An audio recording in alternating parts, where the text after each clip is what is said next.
로마서 10장 말씀을 오늘 함께 나누려고 합니다.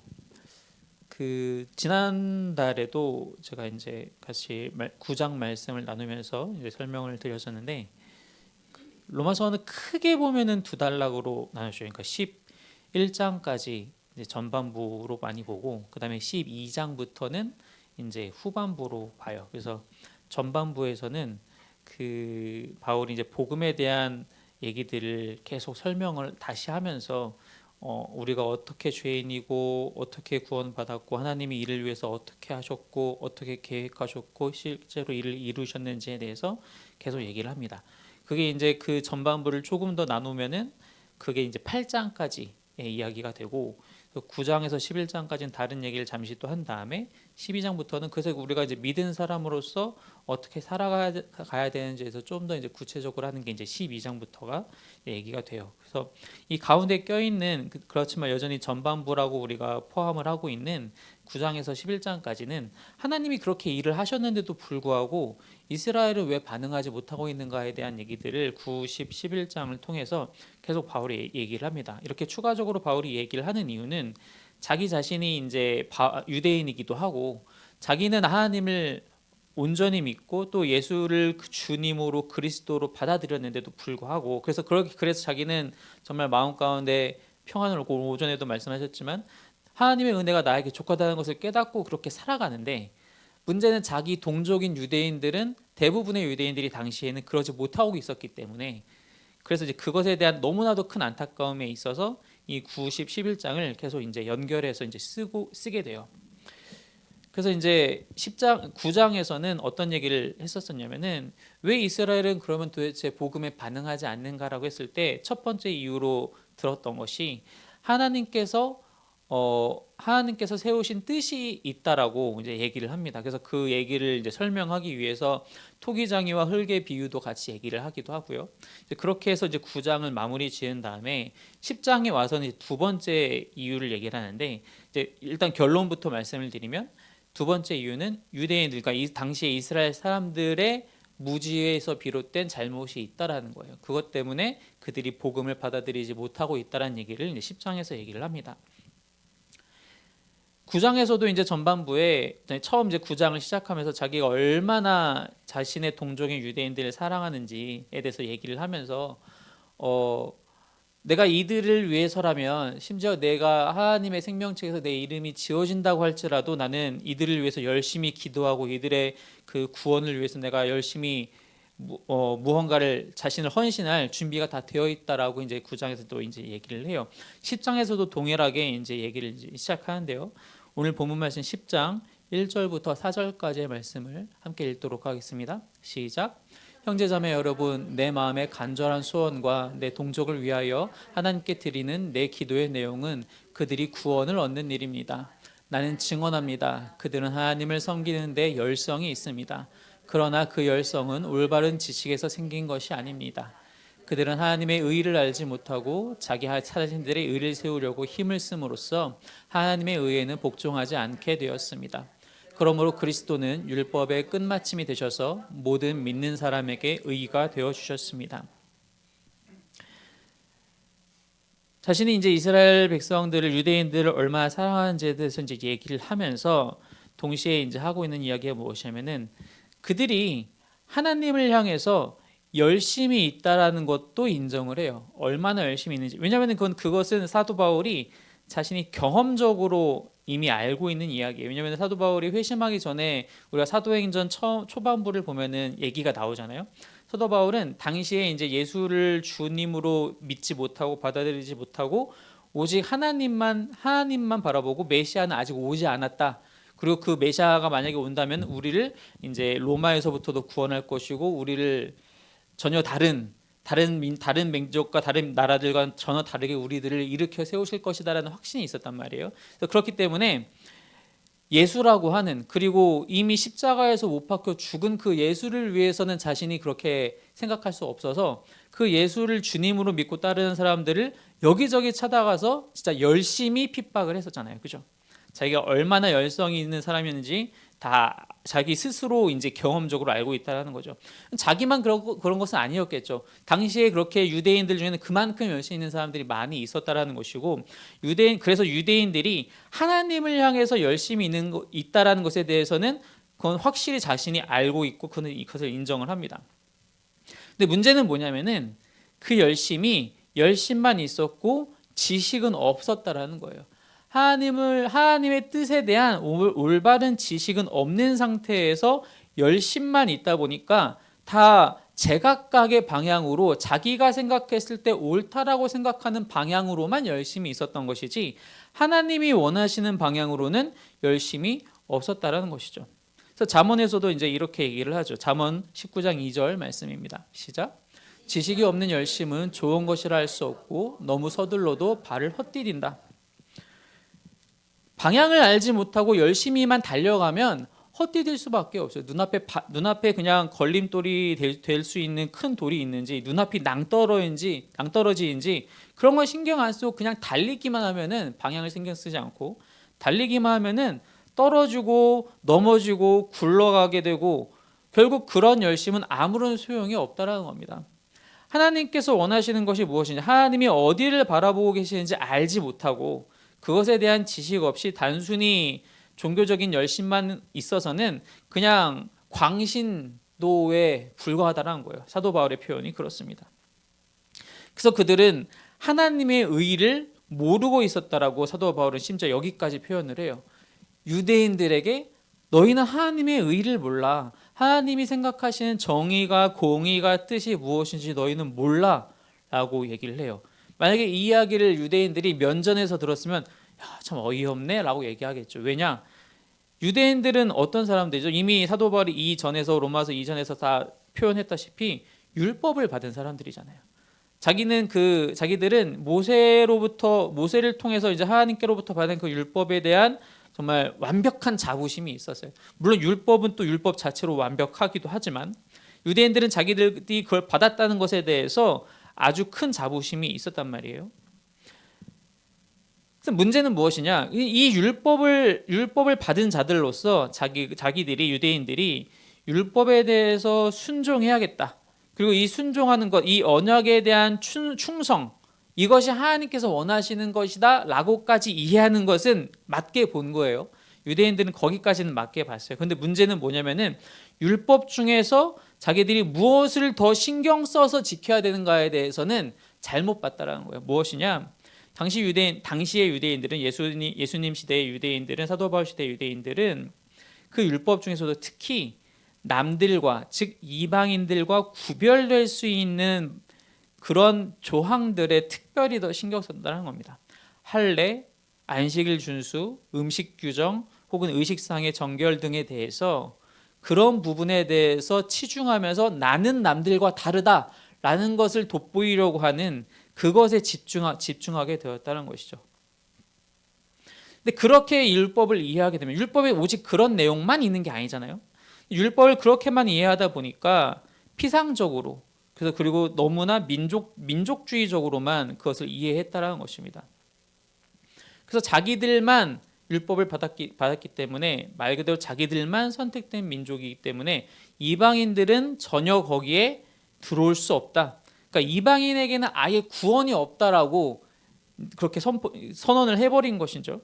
자기들만 하나님의 의를 독점하고 있다라고 생각했다는 것입니다. 그게 바로 하나님의 의를 잘못 알고 있었다라는 사도 바울의 지적이라는 것이죠.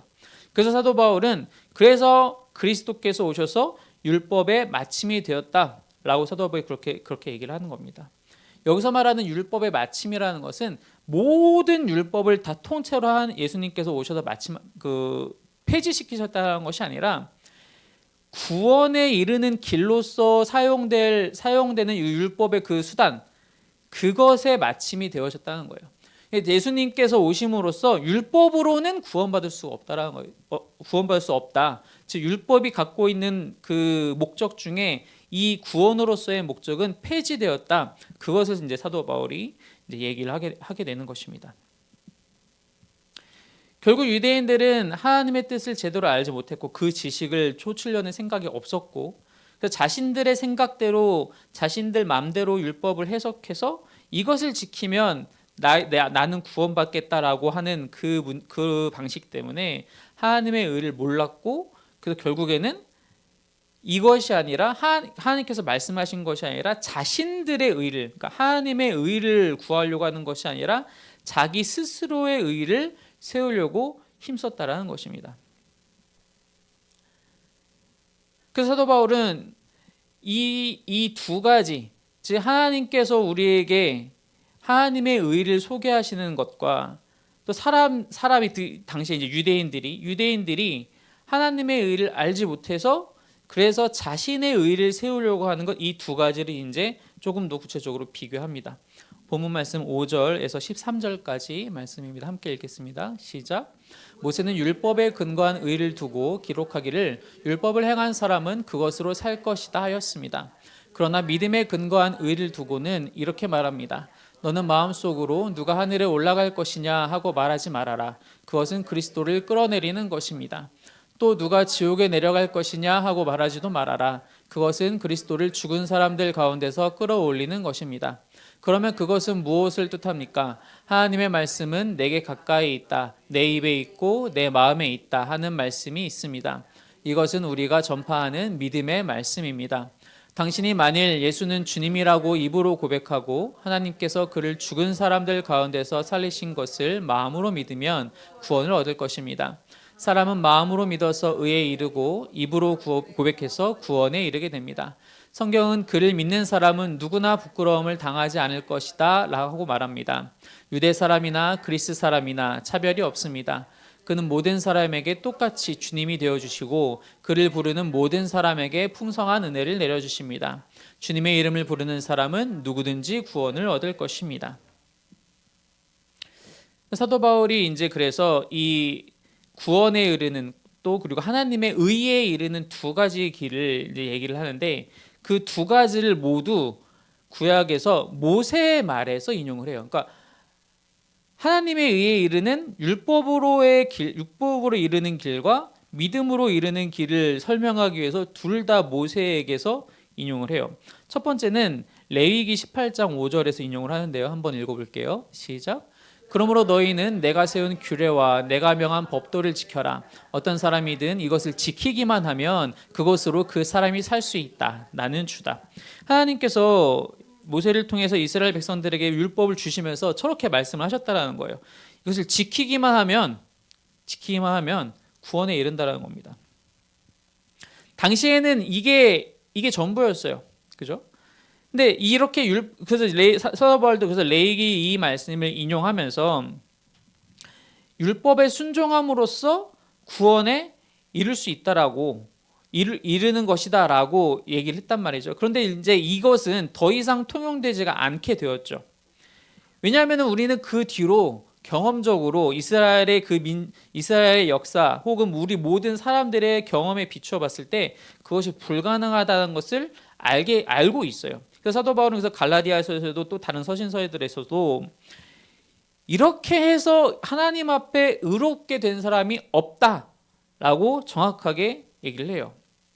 율법이 불완전해서가 아니라 문제는 사람이 불완전해서 사람이 연약하기 때문에 그렇다는 것입니다.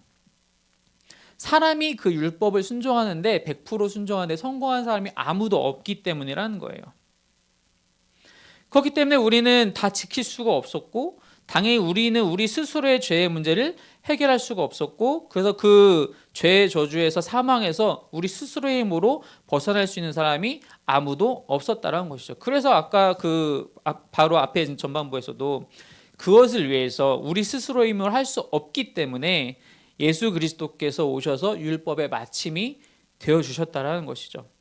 그래서 두 번째 길을 소개를 합니다. 그것이 바로 이제 믿음으로 말미암는 의인데 그것을 소개하면서도 역시 그 모세의 이야기를 인용하는데 이번에 신명기의 말씀을 인용합니다. 신명기 30장 말씀 한번 같이 읽겠습니다. 시작.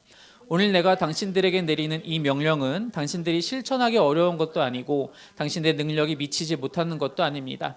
이 명령은 하늘 위에 있는 것이 아니므로 당신들은 누가 하늘에 올라가서 그 명령을 받아다가 우리가 그것을 듣고 지키도록 말하여 주랴 할 것도 아닙니다. 또한 이 명령은 바다 건너에 있는 것도 아니니 누가 바다를 건너가서 명령을 받아다가 우리가 그것을 듣고 지키도록 말하여 주랴 할 것도 아닙니다. 그 명령은 당신들에게 아주 가까운 곳에 있습니다. 당신들의 입에 있고 당신들의 마음에 있으니 당신들이 그것을 실천할 수 있습니다. 신명기에서 모세가 이 이야기를 하는 그 의미는 뭐냐면은 이미 너희는 율법을 받았다라는 거예요. 그러니까 너희가 지켜야 할 율법이 어디 저 멀리에 있거나 너희가 모르거나 너희에게서 멀리 있어서 그것을 가져오기 위해서 스스로 노력을 해서 가야 할 일이 없다라는 겁니다. 이미 주어졌다라는 거예요. 근데 사도 바울이 왜 이 본문을 인용해서 믿음으로 말미암는 일을 설명하느냐? 이미 예수께서 오셨다는 거예요. 사도 바울의 이 구절을 인용하는 목적은 포인트가 그것입니다. 즉 접근성이 쉽다라는 거예요. 그걸 얘기하고 싶어서 사도 바울은 이 본문을 갖고 온 거예요.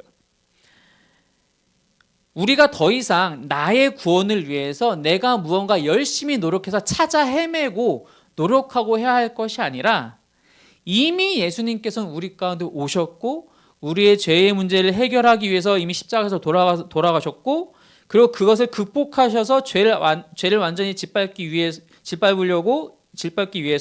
부활하셨고 그래서 죄의 권세가 끊어졌고 우리도 거기에 동참한 바 되어서 이제 우리도 역시 예수를 주로 믿는 사람들이라면 동일하게 그 안에서 함께 죽고 함께 살아가는 역사가 있다. 우리가 스스로 어딘가를 가서 그 구원의 길을 새로 탐방해야 되고 찾아야 되고 개척해야 할 것이 아니라 이미 예수님을 통해서 그런 것이 우리에게 주어졌다라고 얘기하고 있다는 것입니다. 근데 그것은 바로 믿음으로 들어갈 수 있는 길이라고 사도 바울이 얘기하고 있다는 것이죠. 그래서 오늘 읽었던 그 로마서 본문에서 동일하게 얘기를 하잖아요. 저는 사실 처음에는 이 로마서 본문만 읽고는 잘 이해가 안 갔는데 신명기 말씀을 같이 이제 읽으면서 이런 뜻이구나. 더 이상 멀리 있지 않다라는 겁니다. 언제든지 우리는 예수님을 바라볼 수 있고 어떻게 해서 그 길로 이르는지도 이제 정확히 알게 됐다는 것이에요. 오직 믿음으로 예수님께서 하나님의 그 구원 계획 사역 안에서 예수님께서 거기에 믿음으로 반응하셔서 우리 가운데 오셔서 그 모든 일들을 십자가 사역과 부활을 통하여서 이루신 일들을 우리가 믿으면 그것이 나를 위하여서 나의 구원을 우리의 구원을 위하여서 그렇게 행하셨다는 것을 믿으면 그래서 내가 더 이상 나의 의를 세우는 것이 아니라 하나님의 의를 이 믿음으로 선물로 받기만 하면 우리는 구원에 이를 수 있다. 라고 사도 바울이 이제 이 두 번째 길을 소개하고 있는 것입니다. 이것이 나에게 일어나려면 그 전에 미리 일어나야 될 밑작업이 필요해요. 그것이 무엇이냐? 이제 그것이 이제 14절부터 15절에서 얘기하는 그 구원의 한 사람에게 찾아가는 과정입니다.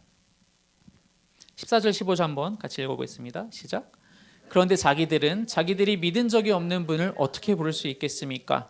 또 들은 적이 없는 분을 어떻게 믿을 수 있겠습니까? 선포하는 사람이 없으면 어떻게 들을 수 있겠습니까? 보내심을 받지 않았는데 어떻게 선포할 수 있겠습니까? 성경에 기록한 바 기쁜 소식을 전하는 이들의 발걸음이 얼마나 아름다우냐 한 것과 같습니다. 믿음에 이르기 위해서는 일단 그 대상자가 들어야 돼요. 들어야지 일단 믿겠죠. 듣지도 않았는데 무엇을 믿어야 될지 알지도 못하는 사람이 믿을 수는 없잖아요. 들어야 됩니다. 들으려면 전하는 사람이 있어야 한다는 거예요. 누군가 그걸 가서 얘기를 해줘야 그 사람이 듣죠. 들어야지 믿죠. 이 과정들이 필요하다라는 겁니다. 그래서 이제 15절에 그래서 복음을 들고 전하러 가는 사람들의 발걸음이 얼마나 아름다운가 또 역시 구약을 인용하면서 그 얘기를 하잖아요.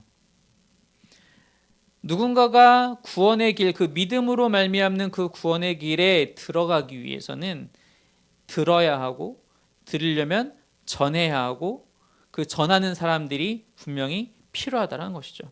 그게 바로 우리가 해야 할 역할이라고 사도 바울은 얘기하고 있는 것입니다. 그럼 왜 이스라엘 백성들은 믿지 않았는가? 아까 말씀드렸듯이 9장에서는 하나님께서 세우신 뜻이 있었다고 그랬고 10장에서 사도 바울이 두 번째 이유로 드는 것은 무엇이냐? 본문 말씀 16절에서 21절 말씀입니다. 시작. 그러나 모든 사람이 다 복음에 순종한 것은 아닙니다. 이사야는 주님 우리가 전하는 소식을 누가 믿었습니까? 하고 말하였습니다. 그러므로 믿음은 들음에서 생기고 들음은 그리스도를 전하는 말씀에서 비롯됩니다. 그러면 내가 묻습니다. 그들은 들은 일이 없습니까? 물론 그렇지 않습니다. 성경 말씀에 그들의 목소리가 온 땅에 퍼지고 그들의 말이 땅끝까지 퍼졌다 하였습니다. 내가 다시 묻습니다. 이스라엘이 알지 못하였습니까? 이에 대하여 하나님께서 먼저 모세를 통하여 이렇게 말씀하셨습니다. 나는 내 백성이 아닌 사람들로 너희의 질투심을 일으키고 미련한 백성들로 너희의 분노를 자아내겠다. 또한 이사야는 매우 담대하게 이렇게 말씀을 전하였습니다. 나를 찾지 않는 사람들을 내가 만나주고 나를 구하지 않는 사람들에게 내가 나타났다. 또한 이사야는 하나님께서 이스라엘을 보고 복종하지 않고 거역하는 백성에게 나는 온종일 내 손을 내밀었다 하신 말씀을 선포하였습니다. 그럼 도대체 왜 이스라엘은 믿지 않았는가? 아까의 그 사도 바울의 그 3단 논법, 믿으려면 들어야 되고 들으려면 전해야 되고, 그럼 이스라엘은 믿지 않았으니 듣지 못한 것인가? 라고 첫 번째 질문을 던져보면 그렇지 않다는 겁니다. 사도 바울도 열심히 사역을 했고 전도 사역을 했고, 사도 바울뿐만인가요? 예수님의 제자들이 예수님 부활하시고 승천하신 이후에 얼마나 열심히 그 주변에 복음을 전해준 우리는 사도행전을 통해서 이미 잘 알고 있잖아요. 그리고 당시의 유대인들은 이미 예수님을 눈으로 봤던 사람들이잖아요. 예수님이 어떻게 사역하셨는지도 다 눈으로 봤고 이미 알고 있어요. 들었단 말이죠. 들었는데도 그들이 왜 믿음으로 이르지 못했느냐? 그냥 듣고 거부했다라는 것입니다. 그냥 듣기만 했고 그래서 받아들이지 않았다는 거예요. 즉 그들이 들은 내용에 대해서 불순종했다라는 것이죠. 마찬가지. 그래서 두 번째로, 그럼 알지 못했느냐? 아니요. 알지 못한 것도 아니죠. 이스라엘은 이미 아까도 말씀드렸듯이 율법을 받은 민족이잖아요. 그리고 구약 성경이라는, 이미 이 당시에는 자신들이 성경이라고 하는, 우리는 구약이라고 하는 하나님의 말씀들을 다 이렇게 양피지 두루마리에 갖고 있었잖아요. 언제든지, 물론 글을 읽을 줄 알아야 되긴 했겠지만 유대인들은 어렸을 때부터 암송을 시켰으니까 율법도 알고 있어요. 그런데도 그것을 역시 받아들이지 않았다는 것이죠. 오히려 그들에게는 이전에도 사도 바울이 얘기했다시피 예수님은 그들에게 부딪힐 돌에 불과했다는 것입니다. 아무리 들어도 받아들이지 않고 아무리 알고 있어도 그것을 내가 믿지 않고 내가 순종하지 않으면은 구원의 길에 이를 수가 없다. 그래서 사도 바울은 너희가 듣기도 들었고 이미 그것에 위한 사전 지식도 너희들의 역사라는 그 구약 성경을 통해서 다 알고 있지만 고집을 부렸다. 너희들의 무지함을 통해서 고집을 부렸고 그것을 믿지 않으려고 어떻게든 불순종했기 때문에 너희가 그 의에, 하나님께서 선물로 주시는 그 의에 도달하지 못하는 것이다 라고 두 번째 이유를 얘기를 합니다. 그러면서 사도 바울은 오늘 아까 방금 읽었던 본문 마지막 부분에서 하나님께서 오히려 찾아다니신다는 것을 그렇게 강조를 합니다. 이방인들이 사실은 반대가 돼야 되는 거죠. 이방인들은 말 그대로 이방인, 즉 하나님의 율법을 직접 밟지도 못하고 알지도 못하는 사람들이기 때문에 사실 이방인들이 더 열심히 어떻게 하면 구원받을 수 있을까 하고 찾아다녀야 되잖아요. 그죠? 열심히 내가 이것도 해보고 저것도 해보고 다 해야 되고, 하나님이 어디 있는지, 유대인들한테 하나님이 있다고 한번 찾아가 볼까? 어떻게 배울까? 어떻게 하면 나도 거기에 속할 수 있을까? 해야 되는데 오히려 오늘 그 부문에서는 사도 바울의 표현에 의하면 하나님이 찾아가셔요. 하나님이 찾아가셔서 이방인들의 손도 잡아주시고 나를 알지 못하는 자들 내가 구원하겠다, 내 백성으로 내 자녀로 삼겠다라고 하나님이 먼저 나가셔요. 무슨 얘기냐? 사람의 힘으로 도달할 수 있는 것이 아니기 때문에 하나님이 움직이시는 거예요. 그것이 바로 구원 사역에 있어서 하나님의 주권적인 방식이라는 것입니다. 근데 그걸 이방인들을 위해서만 그렇게 했느냐? 아니잖아요. 유대인들에게도 똑같이 손을 내미셨다라고 사도 바울은 오늘 본문에서 그렇게 얘기를 해요. 그런데 유대인들은 그 손을 잡기를 거절했다는 것이죠. 이 표현을 보면서 바로 생각난 구절이 예수님께서 비유하셨던 탕자의 비유예요. 탕자는 다시 집으로 돌아올 때 수도 없이 많은 생각을 해요. 어떻게 해야 되지? 어떻게 해야 되지? 어떻게 해야 내가 다시 아버지의 집에 들어가서 안착할 수 있을까? 그래, 내가 지은 죄가 있으니 가서 노예라고 하자. 노예로라도 삼아주세요라고 하자. 내가 돼지 열매도 지금까지 먹고 살아왔는데 노예로 살면서 내가 뭐가 어렵겠냐. 그래야지 그 집안에서라도 내가 좀 살 수 있지 않을까. 여러 가지 생각을 하고 고민해 봅니다. 근데 실제로 어떻게 됐어요? 오자마자 아버지는 목을 끌어안아서 입맞춤 해주고 옷도 갈아입혀주고 반지도 끼워주고 잔치도 올려주고 노예가 뭐예요? 말 그대로 다시 아들이 됐잖아요. 그런데 그 집 큰아들은 어떻게 저럴 수 있지? 라고 하면서 잔치가 자기 집안에서 성대하게 열어지는데 문 밖에 나와서 스스로 문 밖에 나와서 나한테는 염소 한 마리도 안 잡아주시던 분이 왜 저러시지? 근데 그렇게 해서 그때 그 비유에서 거기서 끝나나요? 아니죠. 아버지가 또 나가요. 문 밖에 나가서 큰아들한테 얘기하잖아요. 왜 안 들어오냐? 들어와라. 아버지 이랬잖아요. 왜 저한테는 안 해주시고 쟤한테는 저렇게. 이미 내게 다 네 건데? 네 거야. 왜 너는 그러면은 네 건데 너가 잘 챙겨 먹고 그러지. 다 이미 난 주었고 이미 지금도 주고 있는데. 하나님께서는 계속 손을 내밀어 주시고 왜? 우리 스스로 할 수 없으니까요. 내 스스로는 의를 세울 수가 없다라는 거예요. 구원에 이르는 일은 의는 나의 힘으로는 할 수 없다라는 것이죠. 오직 하나님의 은혜로 말미암아 가능하다. 근데 그것을 위해서 또 역설적으로 우리를 사용하신다라는 거죠. 왜? 믿으려면 들어야 되고 들으려면 전하는 사람이 있어야 한다는 거예요. 이걸 우리 시대로 가져와서 이해를 할 때 들은 자의 몫이 있다라는 겁니다. 들은 자들은 듣고 거기에 믿음으로 반응해야 되는 게 첫 번째예요. 그냥 듣고 나서 그냥 모른 척하고 듣고 나서 그냥 뭐 다 아는 얘기인데? 라고 신경 안 쓰고 그거 다 학교에서 교과서로 다 배우는 거 아닌가? 뭐 종교가 뭐가 세계에는 종교가 뭐가 있고 뭐 기독교에는 혹은 유대교에는 예수가 하나님이 어쩌고저쩌고 아는 얘기인데? 라고만 치부해버리고 믿음으로 반응하지 않는다면 구원의 길에 이를 수가 없다. 또 거기까지 했는데 그래서 믿음에 반응하여 했지만 그 사람이 전하지 않는다면 다른 아직 믿지 않는 사람들의 그 들을 수 있는 기회를 박탈하게 된다는 것입니다.